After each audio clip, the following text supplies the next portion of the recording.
இறைவா அமைதி அருளும் இறைவா உம்மை போற்றுகின்றோம்.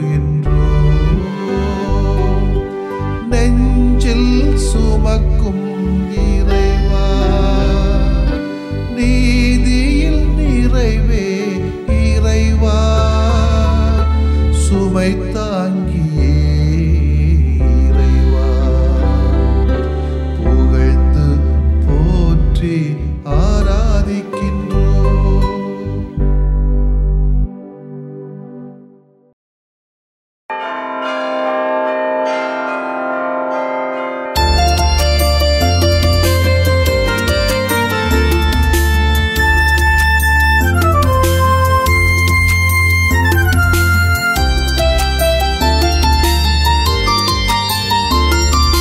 தனனா தனனா ஓ தனனா தனனா லலலா லலலா ஓ லலலா லலலா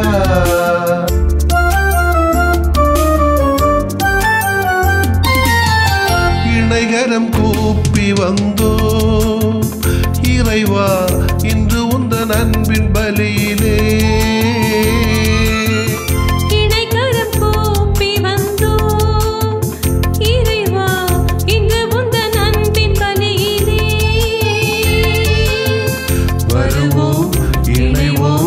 பகிரும் பலிதனில் வளமை சேர்க்கும் பலியின் பைதலில் இணைகரம் கூப்பி வந்தோம் இறைவா இன்று உந்தன் அன்பின் பலியிலே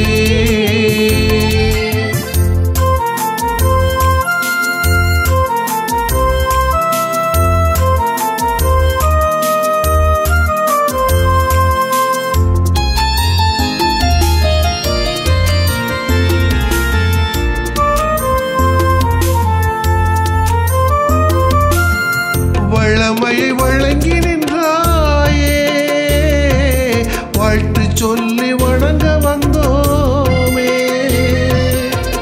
வளமையை வழங்கி நின்றாயே வாழ்த்து சொல்லி வணங்க வந்தோமே நன்றி பலியினில் சேர்ந்து நாங்களும் நாளும் வளரவே நாதா வேண்டவே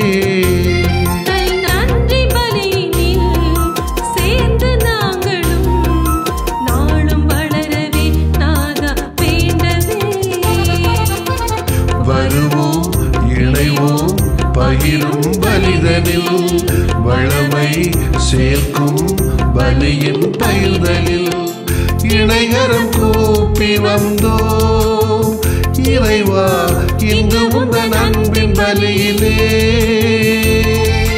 தனனா தனனா ஓ தனனா தனனா லலலா லலலா ஓ லலலா லலலா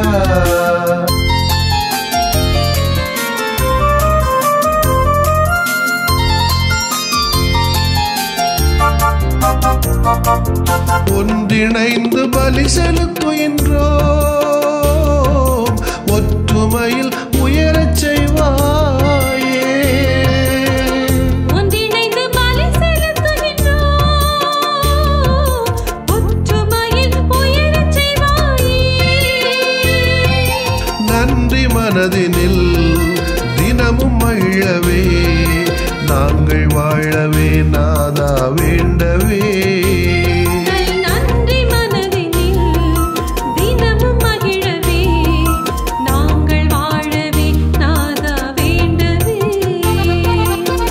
வருவோம் இணைவோம் பகிரும் பலிதனில் வளமை சேர்க்கும் பலியின் பயிர்தலில் இணைகரம் கூப்பி வந்தோம் இறைவா இன்று உந்தன் அன்பின் பலியிலே இணைகரம் கூப்பி வந்தோம் இறைவா இன்று உந்தன் அன்பின் பலியிலே வருவோம் இணைவோம் பகிரும் பலிதனில் வளமை சேர்க்கும் பலியின் பயிர்தலில்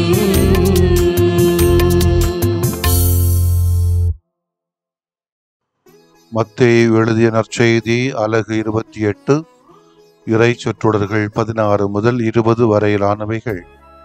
அக்காலத்தில் 11 சீடர்களும் இயேசு தங்களுக்கு பணித்தபடியே கலிலேயாவில் உள்ள ஒரு மலைக்கு சென்றார்கள். அங்கே அவரை கண்டு பணிந்தார்கள். சிலரோ ஐயமுற்றார்கள். இயேசு அவர்களை அணுகி, விண்ணுலகிலும் மண்ணுலகிலும் அனைத்து அதிகாரமும் எனக்கு அருளப்பட்டிருக்கிறது. எனவே நீங்கள் போய் எல்லா மக்களினத்தாரையும் சீடராக்குங்கள். தந்தை, மகன், தூய ஆவியார் பெயரால் திருமுழுக்கு கொடுங்கள். நான் உங்களுக்கு கட்டளையிட்ட யாவையும் அவர்களும் கடைபிடிக்கும்படி கற்பியுங்கள். இதோ உலக முடிவு வரை எந்நாளும் நான் உங்களுடன் இருக்கிறேன் என்று கூறினார். ஆண்டவரின் அருள்வாக்கு. இறைவா, உமக்கு நன்றி.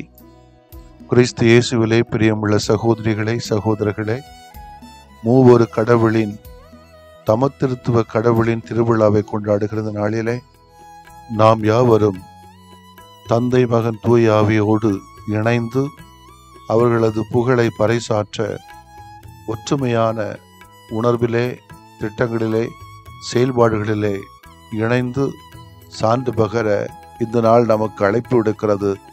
யாவருக்கும் விழா நல் வாழ்த்துக்களை மகிழ்வோடு தெரிவித்துக் கொள்கிறேன். உலக முடிவு வரை எந்நாளும் நான் உங்களோடு இருக்கிறேன் என்று நற்கருணை தெய்வம் மூவரு கடவுளாய் அன்பு சமூகம் உருவாக்கும் பணியை செய்ய நம்மை அழைக்கிறார். இன்றைய நற்செய்தியின் முடிவிலே சீடர்களுக்கு தோன்றி அவர்கள் எல்லா மக்களினத்தாரையும் சீடராக்க வேண்டும் என்னும் கட்டளையை கொடுக்கிறார். சாவிலிருந்து உயிர்த்தெழுந்த ஆண்டவர் இயேசு தம் சீடர்களோடு தொடர்ந்து இருப்பதாகவும் வாக்களிக்கிறார். இது மத்திய நற்செய்தியின் தொடக்கத்தை நமக்கு நினைவூட்டுகிறது. அங்கே இயேசு இம்மானுவேல் என்னும் பெயரால் அறிமுகம் செய்யப்பட்டார். இம்மானுவேல் என்றால் கடவுள் நம்முடன் இருக்கிறார் என்பது பொருள் என மத்தேயு தம் வாசகர்களுக்கு நினைவூட்டுகிறார். இயேசு வழியாக கடவுள் தம்மை முழுமையாக வெளிப்படுத்தி அவர் வழியாக நம்மோடு இருக்கிறார் என்னும் உண்மை நமக்கு ஆறுதல் தருகிறது. இயேசு சாவிலிருந்து உயிர்த்தெழுந்தார் என்பதை சீடர் ஏற்றுக்கொண்டாலும் சிலர் ஐயமுற்றார்கள்.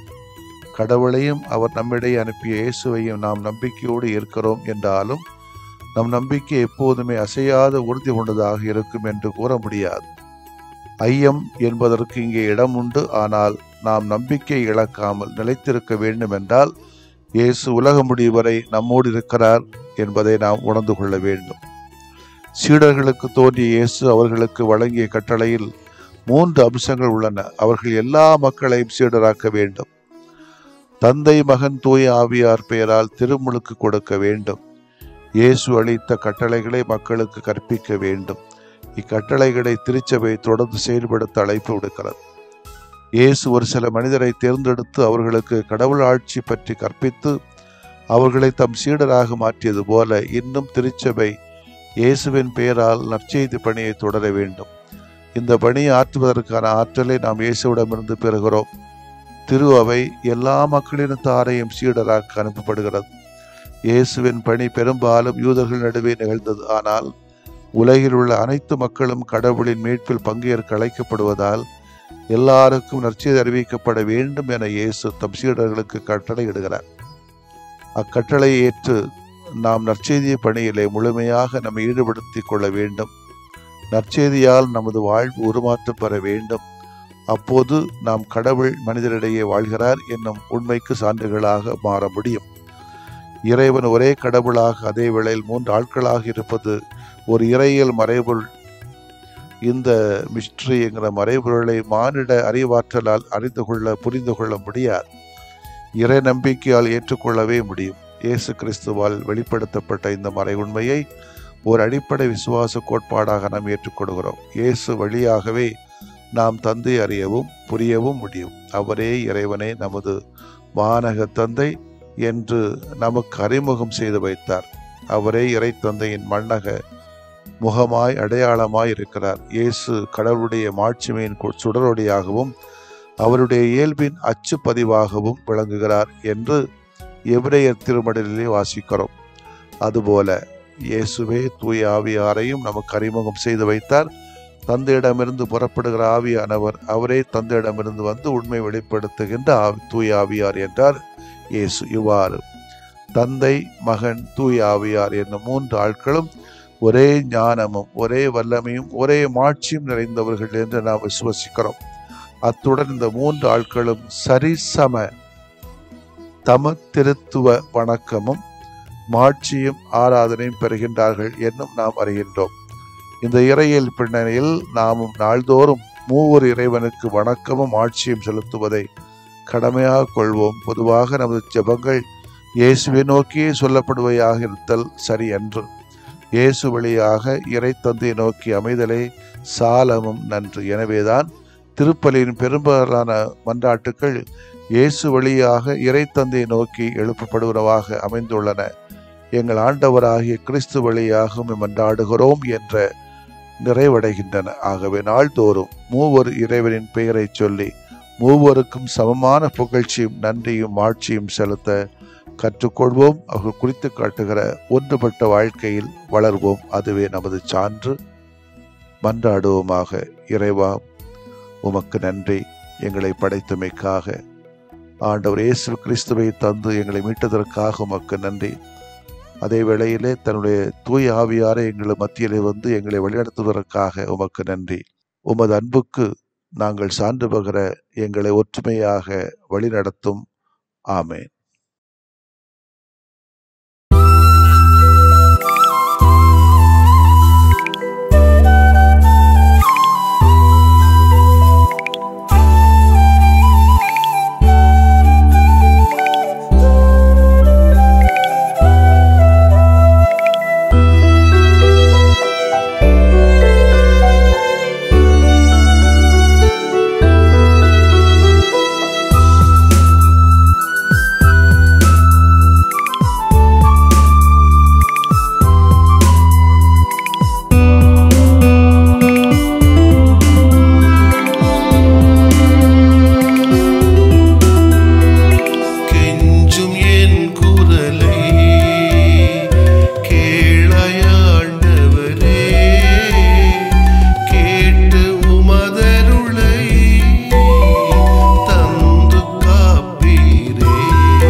உயரிவருள்ளடையாளத்தை தாழ்ந்து பணிந்து ஆராதிப்போம்.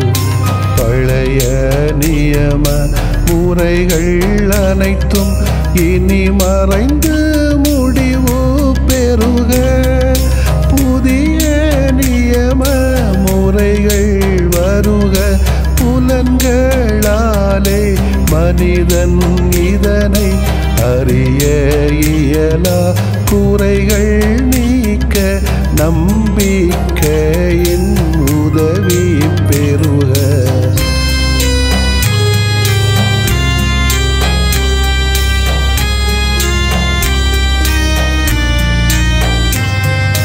தந்தை அவர்க்கும் மகன் அவர்க்கும் புகழ்ச்சியோடு வெற்றியாக்கும்.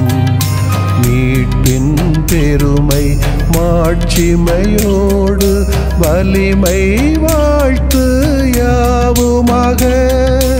இருவரிடமாய் வருகின்றவராம் தூய ஆவியானவர்க்கும் அளவில்லாத சமப்புகழ்ச்சி என்றுமே உண்டாகுக. ஆமென்.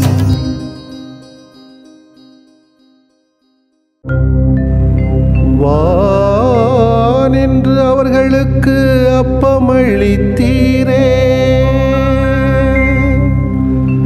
இனிமையெல்லாம் தன்னகத்தில் கொண்ட அப்பம் இதுவே.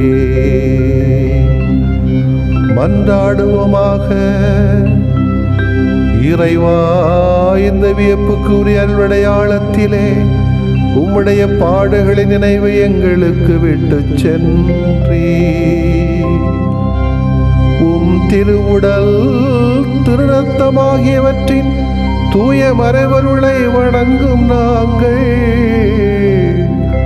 உமது மீட்பின் பயனை இடைவிடாமல் துய்த்து உணர்ந்து மகிழ அருள்வீராக. தந்தையாகிய இறைவனோடும் தூய ஆவியாரின் ஒன்றிப்பில் இறைவனா என்றென்றும் வாழ்ந்து ஆட்சி செய்கின்ற உம்மை மன்றாடுகிறோம்.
உலகெங்கும் சென்று படைப்பிற்கெல்லாம் நற்செய்தியை பறைசாற்றுங்கள்.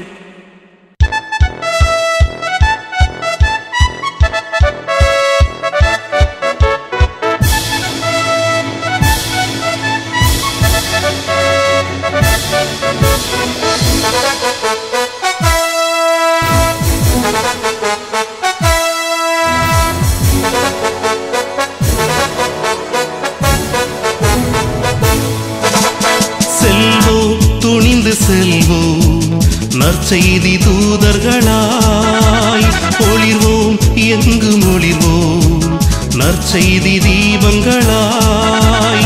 திருமுழுக்கு நமக்கு தந்த திருத்தூது பணி உணர்ந்து, திருமுழுக்கு நமக்கு தந்த திருத்தூது பணி உணர்ந்து செல்வோம், துணிந்து செல்வோம், நற்செய்தி தூதர்களாய் ஒளிர்வோம், எங்கும் ஒளிர்வோம்.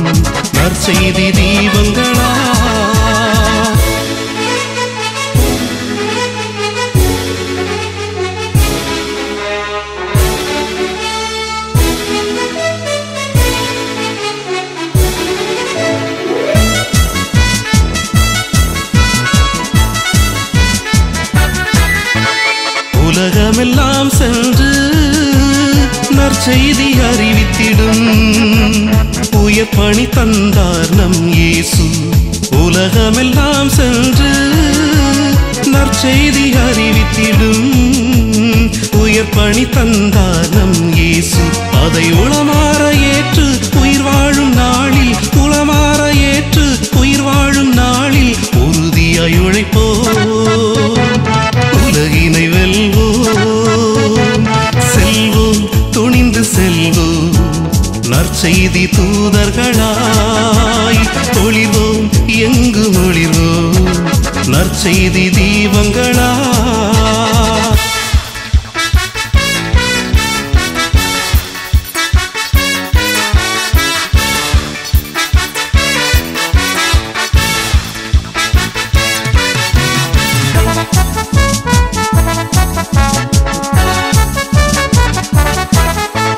இயேசுவின் அருள் வாக்கை இதயமதில் ஏந்தி இந்தியா வந்தார் திருத்தூமா. இயேசுவின் அருள் வாக்கை இதயமதில் ஏந்தி இந்தியா வந்தார் திருத்தூமா. அவர் இறையாட்சி வளர்க்க மறைசாட்சியானார், இறையாட்சி வளர்க்க மறைசாட்சியானார். இறைக்குலம் நாம் உணர்வோம், மறைபணிதனை தொடர்வோம்.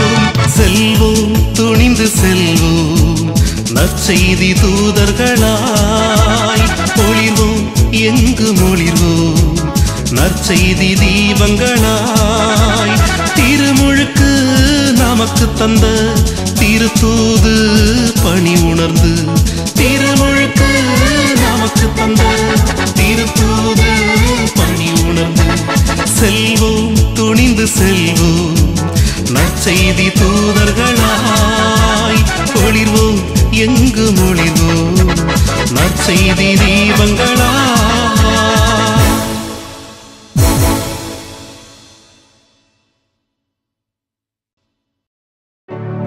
நிலையான புகழுக்குரிய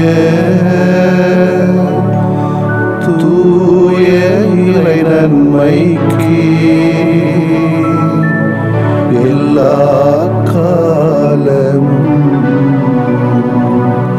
தொழுகையும் புகழும் போற்றியும் ஆட்சிமையும் உண்டாக கடவது. போற்றியும் ஆட்சிமையும் உண்டாக கடவது. தந்தை, மகன், தூய ஆவியாரின் பெயராலே ஆமென்.